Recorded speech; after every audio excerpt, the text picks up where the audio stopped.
जंग का खतरा मंडरा रहा है। जब से खबरें निकलकर सामने आई हैं कि इंडियन एयरफोर्स ने ड्रिल्स शुरू कर दी हैं, इंडियन आर्मी ने बहुत बड़े लेवल पर मशकें शुरू कर दी है।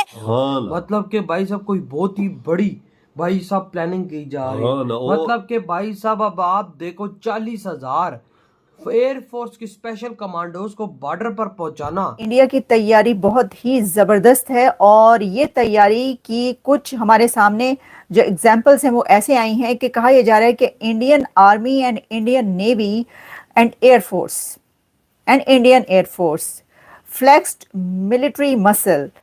मतलब दिमाग से भी हमारा ये कोई काम करते हैं कि नहीं, जो मतलब जो भी हो रहा है भाई, तुम पहले बांधी ऐसी चीज ना करो कि तुम्हें फिर भारत से मांगनी पड़े यार। अगर कैंसर की एक टेबलेट अगर फर्ज करो बंदा लेता है, वो इंडिया में 5 रुपए या 10 की पड़ती है, पाकिस्तान में वही टेबलेट 1000 की है। मतलब है कि वॉर की शुरुआत बहुत जल्द होने वाली, बहुत जल्द। मोदी जी ने जिस तरह से बोला कि अब हम कोई छोटी मोटी चीज नहीं करेंगे, सीधी वॉर करेंगे, तो ये उसका संकेत है कि अब सीधी वार हो रही है। इंडिया रिटेलिएट करेगा, लेकिन रिटेलिएशन की हद तक इनफ होगा। ठीक है, कहाँ करेगा? बलूचिस्तान, कश्मीर या कहाँ पे? मतलब मिलिट्री, नेवी एंड एयरफोर्स की ताकत को शोकेस किया है और उसमें हमें ये पता चला है कि जो एंटी शिप मिसाइल्स हैं उनको फायर किया गया और बहुत सक्सेसफुली इसको फायर किया गया है। जय हिंद दोस्तों पाकिस्तान को नस्ते नाबूद करने के लिए भारतीय सेनाएं तैयार हो चुकी हैं और पाकिस्तान के दरवाजे पर खड़े होकर पाकिस्तान को युद्ध के लिए ललकार रही हैं। आगाज कर दिया है और वर्ल्ड वाइड इस मुद्दे को लेके जा रहे हैं, पाकिस्तानी एम्बेसी के सामने प्रोटेस्ट कर रहे हैं और ये जो खबर है उसको अब दुनिया के सामने इंटरनेशनल अखबारात में अब छापा जाएगा। पाकिस्तान इकोनॉमिकली आइसोलेट हो रहा है या फिर जो है ना ब्लैक लिस्ट की तरफ जा रहा है, और दूसरी जानिब शहबाज शरीफ अभी भी कह रहे हैं कि हम इंडिया के साथ जो है कॉम्प्रोमाइज़ करने को तैयार हैं, हम उनके साथ पार्टिसिपेट करने को तैयार हैं, हम इन्वेस्टिगेशन के लिए तैयार हैं। असल में जो हमारी जो है ना ये हुकूमत, मरीम नवाज़ हो गई, ये शहबाज शरीफ हो गए, सारे ये सारी गलती हैं कि ये सिर्फ अपना बैंक अकाउंट भर रहे हैं। ये सब इनका फोकस ये है कि वहाँ पर बैंक अकाउंट भरें, ठीक है, पाकिस्तान में प्रॉपर्टी लें बाहर सारा, ठीक है। इनका फोकस होता है कि हम कर्जा लें, इनका फोकस ये नहीं कि हम पाकिस्तान को आगे लेके जाए। अच्छा, ठीक है। नहीं, अगर पीस की बात कर रहे हैं तो फिर क्या गलत है इसमें?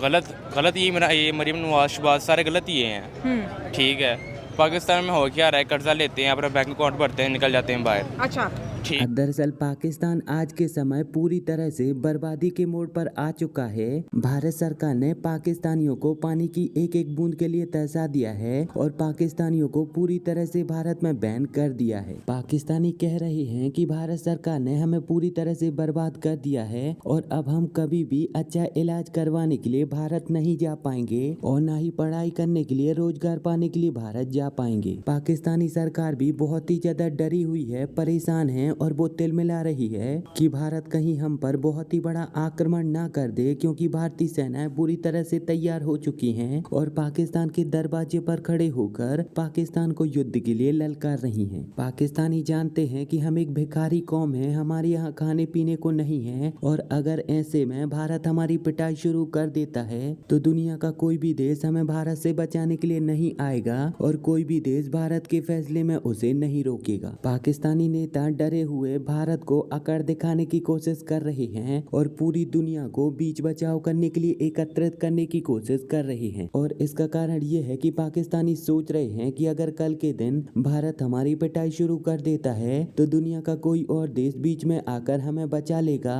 और हम चाइना की गोदी में आराम से पलते रहेंगे। वो है किस जगह? मतलब कि भाई साहब कोई बहुत ही बड़ी भाई साहब प्लानिंग की जा रही है। मतलब कि भाई साहब अब आप देखो 40,000 एयरफोर्स की स्पेशल कमांडोज को बॉर्डर पर पहुंचाना, यार ये कोई इस बात का तो 100% संदेश है कि उनको जो स्पेशल फोर्सेस को पहुंचाया है, तो इसका मतलब है कि वॉर की शुरुआत बहुत जल्द होने वाली, बहुत जल्द। मोदी जी ने जिस तरह से बोला कि अब हम कोई छोटी मोटी चीज नहीं करेंगे, सीधी वॉर करेंगे, तो ये उसका संकेत है कि अब सीधी वार हो रही है। क्या बनेगा भाई? हमारी इकॉनमी क्रैश हो जाएगी, डॉलर 300 का 1000 का हो जाएगा। सेना तो दोनों से लगी हुई है, लेकिन भाई साहब भारत हमें ऐसा घेर रहा है कि हमें हिलने का मौका नहीं दे रहा। तो बांग्लादेश को भी नहीं घेरा जो हमें घेर रखा है उन्होंने। भाई ऐसे तो बांग्लादेश को भी नहीं घेरा। कैरियर्स बड़े बड़े पहुंचा दिए हैं। आप अंदाजा लगा भाई साहब 40,000 स्पेशल फोर्स भाई, वो भी एयर फोर्स की, ओ यार। जो और दूसरे हैं अपना ब्लैक कैट कमांडो, हाँ। वो उनको तो तुम आप छोड़ दो, ये वो तो भाई सब अलग है। ये तो सिर्फ एयर फोर्स की 40,000 तैनात की हैं। देख ले, क्या पता भाई। भारत ने भाई सब अपनी पूरी सेना, ये ना हो कि भाई सब सारे स्पेशल फोर्सेस हो। हाँ हो सकता है यार, देखना नहीं है जहाज भर और भर के एक पहुंचा रहे हैं। वही ना, और एक कहा जाता है भारत का एक स्पेशल फोर्स का बंदा 10 जवानों के बराबर है। हाँ फिर ला अंदाजा, फिर हमारा क्या बनेगा वही यार। ना भाई साहब, वही ना। और ना साथ ये भी है कि राजनाथ सिंह साहब ने और जयशंकर साहब ने सऊदी अरब यूएई जितने गल्फ कंट्री हैं ना उनको टेलीफोन का उनकी बातों को रिजेक्ट कर दिया। उन्होंने बोला भाई साहब शांति बना के रखो। भारत कहता है हम 28 का बदला लेके रहेंगे, हाँ, हम नहीं छोड़ेंगे। बिल्कुल। उधर वाकई ये चीज हुई है, गल्फ कंट्रीज ने बोला वो भारत कहता है नहीं, उनकी नहीं सुनता आप। भारत तो अमेरिका की नहीं सुनता, तो इन गल्फ देशों की क्या औकात है? हाँ, तो भाई आपके क्या थॉट है भाई इस बारे में? इधर ही वीडियो तुम कर तो दे तो भाई। Indian Navy and Air Force and Indian Air Force flexed military muscle, और इसमें उन्होंने अपना एक शोकेस किया है अपनी ताकत को। भारत ने अपनी military, navy and air force की ताकत को शोकेस किया है, और उसमें हमें ये पता चला है कि जो एंटी शिप मिसाइल्स हैं उनको फायर किया गया, और बहुत सक्सेसफुली इसको फायर किया गया है। आईएनएस सूरत की वो सब वीडियोस और वो सब फुटेजेस इस वक्त हमारे सामने आ रही हैं, जिसमें हमने ये आपको बताया कि कहा यह जा रहा है कि जो Indian navy's INS Surat test fired medium range and high range missiles को डेवलप्ड विद इजराइल। ये जो मिसाइल जो फायर किए गए, जिसको एंटी शिप मिसाइल कहा जा रहा है, सक्सेसफुली जिनको फायर किया गया है, वो बनाए गए हैं इजराइल के साथ मिलकर। और इसमें ये जो है सक्सेसफुली इंटरसेप्टेड सी स्किमिंग टारगेट 70 किलोमीटर अवे, ये कहना है इंडियन नेवी का, जो इस वक्त कंडक्ट किए गई हैं ये ड्रिल्स और ये किया गया। इसमें ये नज़र आ रहा है कि उनकी जो रेडीनेस है, उनकी जो प्रिपेयर्डनेस है, वो कहाँ पर है, उसका क्या हाई लेवल है, ये कुछ हमारे सामने आ रहा है। तो ये जो है हमें ये पता चलता है कि जो भारत है वो बहुत तेज़ी के साथ अपनी तैयारियां हो चुकी हैं। बल्कि आप देखें, इसमें हाइपरसोनिक मिसाइल्स की बात की जा रही है, इसमें बात की जा रही है, और जो उनके पास जितने भी हथियार हैं उनकी बातें की जा रही हैं। और अगर मैं आपको एग्जैक्टली जो इसके बारे में इस वक्त हमारे सामने आ रहा है वो भी बताती हूँ। वो ये कहा जा रहा है कि जो इन्होंने एक कॉम्बैट रेडीनेस जो शो की है, successful anti ship missile firings जो हैं, वो एक कमिटमेंट है टू सेफगार्ड मैरीटाइम इंटरेस्ट जो है इंडिया के, उसको करने के लिए, उससे ये पता चला है। और ख़ास तौर पर एक ऐसे वक्त में कि जब पाकिस्तान और भारत के बीच जंग का माहौल बहुत ही ज़्यादा गर्म हो चुका है, और इसके अंदर आपको पता है कि अभी तक क्या क्या कौन से फैसले लिए जा चुके हैं, लेकिन ये एक और बड़ा स्टेप भारत का नज़र आ रहा है। इसमें यह कहा गया है कि Indian navy ships undertook successful multiple anti ship firings demonstrate जो है वो जितने भी सिस्टम्स एंड प्लेटफॉर्म्स पर उनकी क्या तैयारी है, पाकिस्तान की क्या तैयारी है।